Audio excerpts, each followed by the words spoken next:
I had no idea what was going on at the time and spent a lot of time doubting my husband. This was almost 10 years ago. I was in my 30th and had only recently married my husband. With my husband working so hard, even before we married, I expected life with them to be difficult, but he never came home for so long that I felt alone. At first, I tried to let my husband relax at home during the rare times he will be at home, but my frustration grew. I became harsh with him every time I saw his face. My husband would try to soothe me, but if he saw that I was still unsatisfied, he started to ignore me. I wanted him to look at me, no matter how busy he was with this work, because we were married. This emotion got the best of me, and I couldn't look at my husband objectively any longer. Whenever I would pick a fight with my husband, he would always say, "I'm going to settle down soon, and then we'll go to that island you like." But this never came true. "Work is more important than me, isn't it?" I said, "If so, don't force yourself to come home. I'm tired too. And seeing you so existed makes me sad." No matter how many horrible things I said to him, he never took it seriously. And I began to have a nagging feeling that our marriage was coming to an end. Soon after, my husband could tell I wasn't even mad at him and had no feelings for him. I didn't suspect it at first, because he worked in a department with many business trips. But one day, I found a receipt and membership card for a hotel near a house in his suit pocket. After he came home from a business trip, the receipt indicated that he had stayed at the hotel on the day when he was out of town on a business trip, and he had accumulated points for more than one night as a successful businessman who could get the job done. My husband was quite popular with the ladies at work. I guessed that he had found another woman to be with. Why should I have a hard time when he is enjoying being with another woman? I went out at 9, in spite of my husband's infidelity, and made plans on weekends too. It was fun for a while, but eventually I grew tired. I was tired of forcing myself to smile and not being able to truly enjoy myself. Perhaps it was finally time for my husband and I to be free. We're both avoiding each other, not facing each other as husband and wife. It would be preferable if my husband was happier with someone other than me. I suppose it's time for me to move on to the next chapter of my life. But this is the husband I used to love, until I realized I didn't want to spend the rest of my life with them. It took a lot of guts for me to ask for a divorce. I also wondered if there was really no other option but to call it quit. But it seems that my husband has a new girlfriend. After days of deliberation, I made a decision and sent a text message to my husband's cell phone. "Will you come home early today? I need to talk to you." I texted him on his cell phone, "I need to talk to you too, and I'll try to leave as soon as possible." He replied right away. I found myself thinking that my husband must not want a divorce, even though I was certain I had made my decision. My husband is also seeking a divorce. Just thinking about it made my heart rise so fast that I couldn't breathe, and I struggled to stand. My husband's heart was not with me, it went to someone else. Let's not cry anymore. At the very least, I should end things with a smile. I made my decision and waited for my husband to return home. It was shortly after 9 p.m. When my husband returned home. He'd lost an unexpected amount of weight. His kind eyes and tone of voice remained the same, but there was a gap between us that seemed insurmountable. My husband, who had never been a man of many wars, kept looking down and remained silent. Except for a few words while I spoke, I wanted to end the conversation with my husband in a respectful manner because I felt he was making a lot of fun of me. We were a married couple, albeit for a short time, and we were about to divorce, so why wouldn't he tell me how he felt? I became increasingly angry and began to argue with him. However, my husband remained silent and listened to what I had to say. I wanted him to say something, so I told him that I knew about his new girlfriend. He probably thought I was oblivious to the fact. If he knew I knew everything, he would become impatient and make one excuse after another. Hearing my words, my husband looked at me in surprise, then smiled briefly. After a brief pause, he asked what you knew. I said, Strangely, I couldn't help but laugh at his joking tone, which made my husband laugh.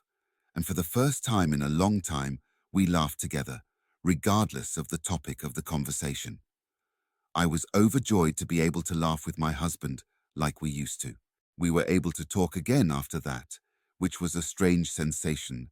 Perhaps it was because he found out I knew about the affair. My husband's face appeared to be revitalized. Let's stop attacking each other. I don't want to leave you because I don't like you. He said. My husband agreed to my proposal, and we decided to clean our room and share our belongings so that we could leave at any time. They were all precious memories, but they were all things I wanted to keep hidden for a while. My husband has always been the type of person who uses things he's had for years, but today he hadn't hesitated to throw them away.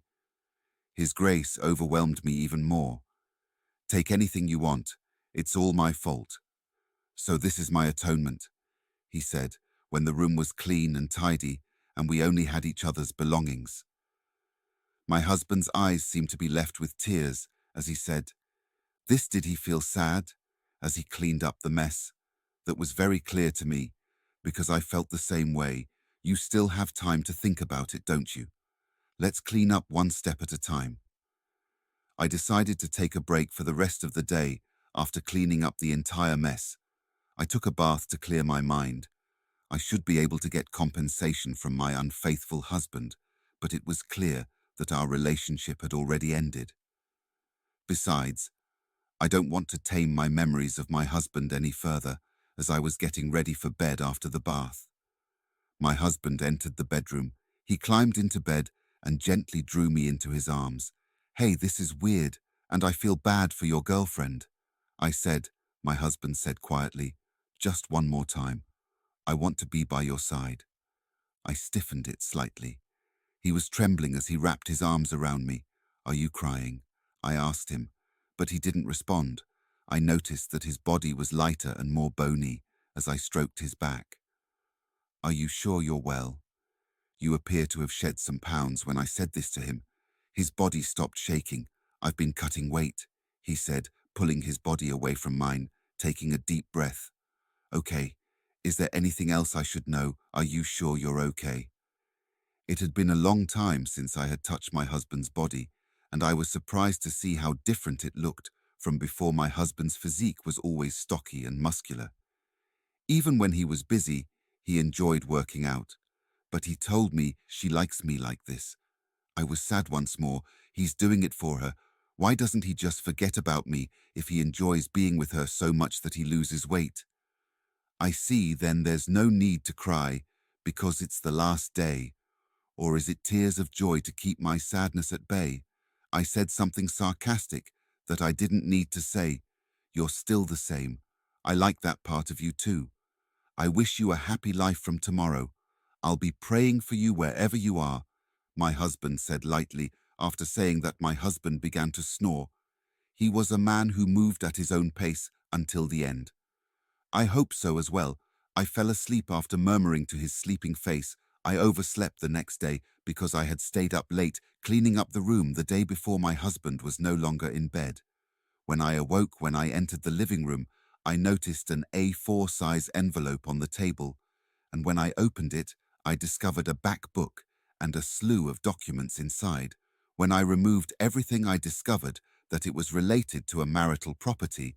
There was also an unusually large sum of money in the bank book in my name, and I discovered the divorce papers in a small envelope. My husband's section had already been filled, so all that remained was for me to complete and submit mine. In a panic, I dialed my husband's cell phone, but it was disconnected because it appeared to have been cancelled. I spent several days asking about my husband's whereabouts with his parents and friends, but none of them would tell me. I had no choice but to contact his company, where I discovered that my husband, that workaholic, had resigned a few months before, who would have made sense if he made a new girlfriend, and left. But why go to such length? Why didn't anyone tell me anything? I've grown suspicious of people, and there appears to be no way to contact my husband. The mental fatigue that had been building up since before the divorce nearly crushed me. My husband had gone to the trouble of arranging compensation for me, and now that I was free, I decided to spend some time in a place I really enjoyed. We arrived at the remote island, which took nearly a day to reach from the mainland. The island was depopulated, and about 3,000 people lived there. I have visited the island once with my husband, and was captivated by his natural beauty and the slow flow of time. My husband promised that we will return to the island once this work was completed. I miss my husband, but maybe what I need now is the peace and quiet of that place. I quit my job and moved to this remote island a few months later after renting the house to someone else. It was a risky move on my part, but I knew I couldn't stay in my house any longer. I'm not sure how my husband paid off the mortgage, but I know he worked very hard, but there were too many memories to keep living along in the house. However, I didn't want to waste my husband's efforts, so I didn't want to just let it go. There are many strange things, but I can't ask my husband about them anymore. I plan to spend time on his quiet island, relaxing and letting myself go. I began to adjust to island life and became acquainted with my neighbors. I had enough assets to live a normal life without working, but I realized that doing nothing was even more depressing. So I started working as a sort of helper. Assisting the elderly neighbors with their problems, I was initially treated as an outsider, but as I became more used to the work, I was relieved to be accepted as one of the islanders as I was settling in. I learned from a co-worker that a new client had arrived from the main island for medical treatment. He had become ill and had chosen this island as his final residence because there was no treatment available. Moving to this island with no medical facilities would be difficult unless you are very prepared to move to this island in that condition. I was thinking that being in charge would be difficult when the new client asked for a visit, and I was the only one free. I had heard about his medical condition, so I was nervous. As I went to his house, we arrived at the small house on a hill with a view of the ocean. The house had been vacant for a long time and had been renovated to the point where it was livable, but it was really just enough to keep the wind and rain out. I questioned whether this was the best place for him to spend his final days with concern. I ran the doorbell. Come in. A small voice said, barely audible. I gave my usual greeting and entered. I found my client sitting in front of a window, the sun and wind streaming in. I couldn't see his face because it was backlit, so I squinted as I approached. It's a pleasure to meet you today, sir. As I looked at the face that I had turned to me, I was speechless. My husband, no, my ex-husband sat there. We were both taken aback. We just stood there, staring. My husband initiated the conversation. You found me out. He said. He was mischievously smiling like before. What exactly are you doing here? I was so confused by my husband's presence, the fact that he wasn't supposed to be there, as well as the information I had heard at work that I couldn't speak properly. My husband grabbed my hand and forced me to sit next to him. He sat next to me and held my hand until I relaxed. I couldn't think of anything to say to him, and as I sat there, I heard a voice at the door. I wiped my tears and opened the door where an elderly man stood. He seemed surprised to see my tear-stained face, but he bowed, went inside and sat down next to my husband. How are you doing today? He inquired. He spoke in a soft voice. My husband said that there was nothing unusual and began chatting with him. The elderly man was most likely the island's only doctor. I remembered my colleagues telling me that there were no inpatient facilities on the island and that the clinic nurse and doctor were the island's lifelines, so it appears that my husband came to the island to spend his final days here. Although it was his decision, I listened intently to their conversation. I was wondering if there was anything I could do to help. My husband's doctor left after about 10 minutes of casual conversation. I couldn't help myself and run after him. I guess my flustered appearance startled him again, but when I told him of our relationship, he seemed to understand. I questioned the doctor about my husband's condition and future treatment, but he said I can't tell you. Without his consent, maybe he felt sorry for me and said he won't be able to walk by himself very soon. It seemed a shame for him to spend his final days alone, so please be there for him. I was stunned. What became of my husband's girlfriend? I returned back to the house with heavy steps, where my husband was waiting. My husband appeared to have anticipated my questioning the doctor and greeted me with a smile. "You're back. I couldn't live without my husband, so I asked him to let me spend the night." My husband's house was only a few pieces of luggage and a couple of futons. It was the first time I'd slept with my husband since we discussed divorce, as I cuddled up under the covers with my husband. We told each other how we got here. I was eager to ask about his illness, but I decided that it wasn't time to talk about painful topics, so we reminisced. This was also due to my feelings about his relationship with her. I asked him if he hadn't brought her to the island before I asked to stay, but he just laughed and covered up the fact that he didn't say anything. Suggested that there was a sad event. I was careful not to hurt his feelings by asking any more questions the next day. I informed my employer of what had occurred and decided to take some time off. I want to spend what time my husband had with him. I took my husband, who couldn't walk very far around the island, in a wheelchair. There were places I remembered from my previous visit, places in scenery. I wanted to show him for the first time. It was satisfying, just being together. I wish we'd been disclosed when we were married. Even after my divorce, I discovered that the feelings I had grew stronger, but there's nothing I could do about it. Now my husband will be confused. If I told him like friends, I would stay by his side. The good times were fleeting, but the disease was gradually taking its toll on my husband.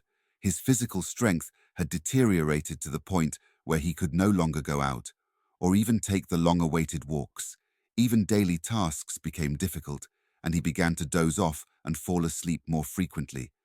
The doctor came to see him every day, but the only relief was that he was no longer in pain, and I couldn't believe that this was natural and that he would leave me so soon. I nursed my husband, never leaving its side for a second, so he wouldn't be alone when he awoke, which could happen at any time. Sometimes he'd wake up and tell me the rest of the dream he just awoke from, and other times he'd tell me about long-ago memories as if they just happened. I loved every moment, and this love exacerbated my sadness. My husband gradually stopped waking up after that. When we stopped talking, I stay by his side, reading his favorite books and telling him about the sights and sounds I'd missed, so he could understand.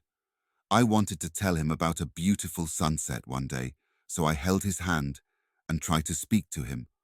My husband's hand was cold to the touch. He was barely breathing, and his chest moved in an unnatural way. I panicked and called the doctor, who said he will be there right away. I waited for him, feeling as if my heart was being ripped out of my chest by the out-of-control situation. I hoped it was a misunderstanding. I want him to reassure me that everything will be fine. However, when the doctor arrived, he took a look and said, "His blood pressure has already dropped quite a bit. Let him go in peace. I believe he wants you to stay with him, so I'll sit this one out. Don't worry, I'll be right there if anything happens. So please stay by his side." The doctor then said goodbye to my husband and walked out. So the time has come. I knew we would come, but it was unbearable. I was delighted to have met you. There were some challenges, but the truth is that I adore you. I helped my husband's hand and whispered in his ear. Then my husband gently squeezed my hand back. It was medically impossible, but I clearly felt it soon after he took his last breath and died quietly. I couldn't stop crying, but I was glad to have been there for him at the end. I was so busy after he had died that I didn't have time to mourn until after the burial. When I finally got home after cleaning up my husband's belongings, I noticed that mayo had accumulated like a mountain. I was struck by the nostalgic handwriting I discovered. As I went through them one by one, my husband had written dozens of letters. I wondered how long it had been since I had spent every day with him, trying to keep as close to him as possible. His letter started on the day of our reunion. My husband had moved here in the hope of seeing me again, but he didn't expect to actually find me here. It was difficult for him not to notice how surprised and delighted he was. It read, "I couldn't stop laughing, at how funny my husband's letters were, and the fact that my husband felt that way was the best compliment he could have given me. A date and a letter indicated that he had been posting it every day, but his handwriting became more dirty, and the length of the letter became shorter as the days passed, clearly demonstrating the progression of his illness with sadness. I continued reading, but my eye stopped. At one point, he had written the truth about our divorce. My husband's illness started during a marriage when he discovered it. There was nothing they could do to help him, and the treatment he received as his last hope was ineffective and only had side effects. My husband made plans to divorce me because he didn't want me to spend the rest of my life for this disease, and I fell right into his trap.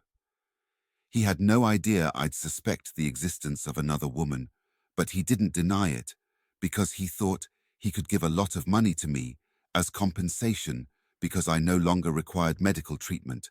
I wanted to liquidate all of my assets so that you could live freely, he wrote. What hurtful words. I'd heard my husband, who had thought that far from me. I sincerely apologized. Tears flowed uncontrollably.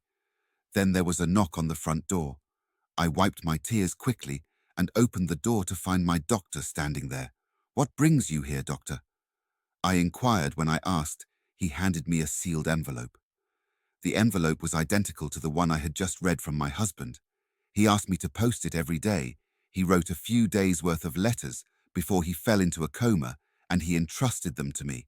I couldn't refuse, and this is the last letter. He asked me to give it to you when you returned to your home, so that's what this was about.